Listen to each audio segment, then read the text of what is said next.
We see it again and again. Administrative gun handling is rife for negligent discharges.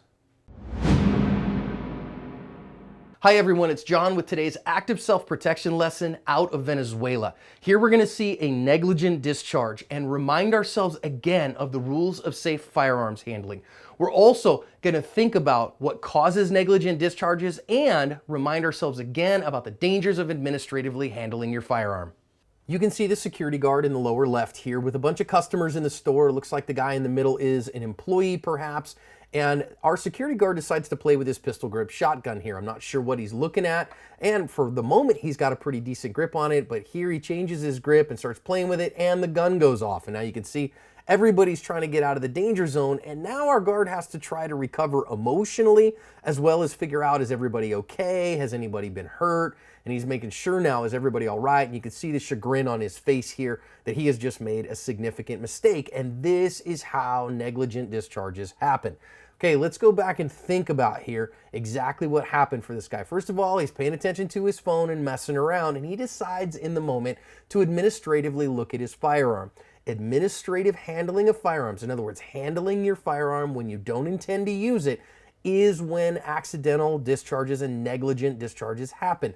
Minimize your administrative handling of your firearm. This guy has no business in a store full of people handling or futzing with his gun like he's doing here.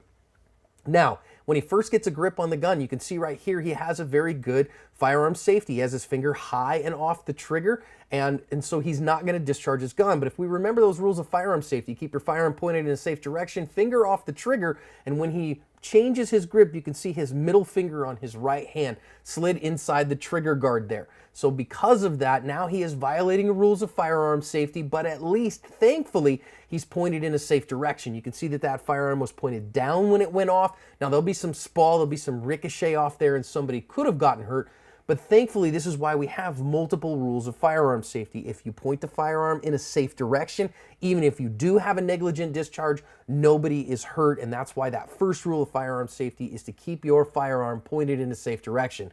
Now, of course, everybody getting the heck out of there is incredibly wise. And this guy is, should be fired from his job for sure, completely retrained to see, that he doesn't do these kinds of things again. And now he's got to go make sure that everybody's okay. So let's learn the lesson for each one of us. Make sure you practice those rules of firearm safety. Always keep your firearm pointed in a safe direction. Keep your finger off the trigger until you are ready to fire. If you do those two, you will never have a problem with shooting somebody negligently. Thankfully, the guy practiced number one here, even though he didn't practice number two. So even though we have a negligent discharge, no one is hurt, and we can all learn from it as we seek to cover our ASP.